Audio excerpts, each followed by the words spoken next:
देखिए, मैं तो पिछले 2 महीने से क्षेत्र में, चाहे मेरा जहां भी जाना हुआ है, मैंने महसूस किया कि यहाँ की क्षेत्र की जनता ने इस बार एक तो मानस बना लिया है कि जो 20 साल भाजपा के सांसद ने यहाँ कोई काम नहीं किया था, तो इस बार भाजपा को यहाँ से विदा करना है इस लोकसभा चुनाव से। एक सेंटिमेंट सा बन चुका है यहाँ पे आम जन के अंदर कि हमें इस बार चेंज चाहिए इस लोकसभा चुनाव में जालोसरोई संसदीय सीट पे।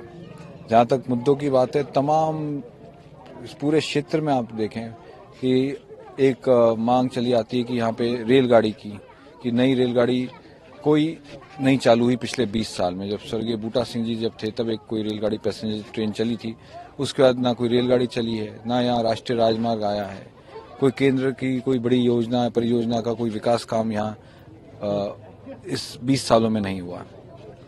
आपके लिए चैलेंजेस क्या क्या हैं? क्योंकि एक तरफ लुम्बा राम जी हैं, कहा जा रहा है कि एक कार्यकर्ता हैं पार्टी के, वो जिनको जमीन कार्यकर्ता लोगों के बीच में रहते हैं। एक तरफ आप चुनाव उनके सामने खड़े हुए हैं, आपके पीछे आपके फादर का नाम जोड़ा जा रहा है लगातार। एक तो कितना मुश्किल होता है लोगों को बता पाना कि आप जमीन पे मेहनत कर रहे हैं ना कि आपके फादर। दूसरा, चैलेंजिंग कितना है लुम्बा राम से आपका मुकाबला? देखिए, सबसे पहले तो मैं आपकी पहली बात का जवाब दे दूं कि मैं खुद भी कार्यकर्ता के तौर पे मैंने काम किया। 10 साल मुझे लगे कार्यकर्ता के बाद पद मिलने में, पार्टी के अंदर पद मिलने में, और साथ ही मैंने 16-17 साल पार्टी में काम करने के बाद मुझे ये लोकसभा चुनाव का मौका मिल रहा है। और इत्तेफाक से आज हमारे साथ राज्यसभा MP साहब दिनेश डांगी जी हैं। मैंने इनके साथ यूथ कांग्रेस में वर्कर के तौर पे काम किया है, लाठी खाई है, बिना किसी पद के। मैंने पार्टी में ही पद मिला है मुझे, तो 10 साल काम करने के बाद मिला है। तो जहां तक कार्यकर्ता की बात है, मैंने कार्यकर्ता के तौर पे ही अपना पॉलिटिकल कैरियर शुरू रखा और अब जाके मुझे यहाँ पे लोकसभा चुनाव का मौका मिल रहा है। इससे पहले भी आपने इलेक्शन लड़ा, हालांकि आपके लिए काफी मुश्किल भरा समय रहा। वो क्या सीखा और क्या आप इम्प्लीमेंट इस बार कर रहे हैं जो आपको पिछली बार से सीख मिली?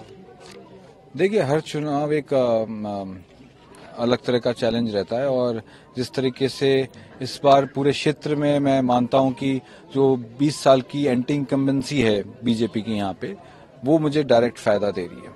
और जो एक तरह से non availability of BJP MP, कहीं जाना नहीं, कहीं किसी के सुख दुख में बैठना नहीं, कितनी ग्राम पंचायत मुख्यालय पे तो मुझे कहा गया कि साहब 15 साल में हमने उनको देखा ही नहीं है। तो ये सब तमाम चीजें इस क्षेत्र में इस बार लोगों के मन में, मानस में ये बैठ चुकी हैं कि भाजपा ने यहाँ 20 साल इस क्षेत्र को पीछे धकेल दिया।